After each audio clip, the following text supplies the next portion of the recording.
Bonjour, je suis Nathalie Chapelot, professeure à l'UQAM.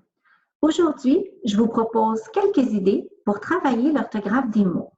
Pour illustrer mon exemple, j'ai choisi des mots de la liste orthographique du ministère de niveau première année.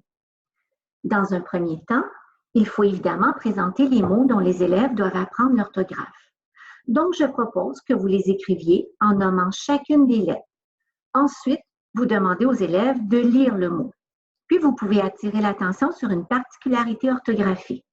Aussi, il pourrait être pertinent de vérifier la connaissance de la signification du mot.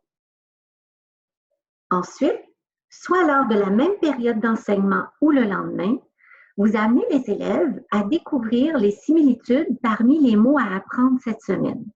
Par exemple, dans cette liste de mots, les mots chat, enfant, lit et petit se terminent par la lettre T, alors que les mots garçon, maison, mont et mouton se terminent par le graphème on. Ensuite, vous pourriez proposer aux élèves de faire un tableau et de le compléter selon les catégories. Ainsi, l'élève sera amené à orthographier de nouveau chacun des mots selon la catégorie, donc à bien identifier la particularité des mots. Puis, comme cette semaine, il y a des mots qui se terminent par un morphographe, alors vous pourriez proposer de chercher des mots de la même famille morphologique. Alors, par exemple, les enfants vont sûrement trouver des mots qui leur sont familiers.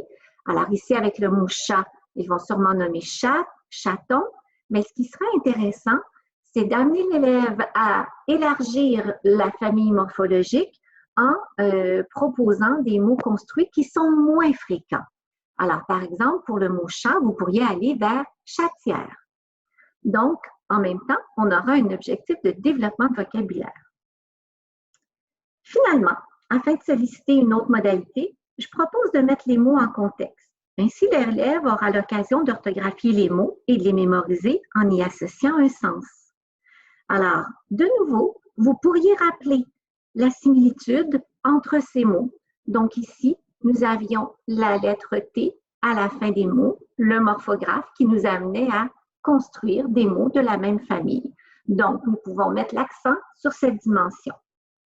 Alors, ces activités peuvent se réaliser lors d'une même période d'enseignement, mais il serait intéressant de les proposer tout au long de la semaine, puisque 15 minutes d'enseignement d'orthographe lexicale permet au lecteur-scripteur de développer ses capacités.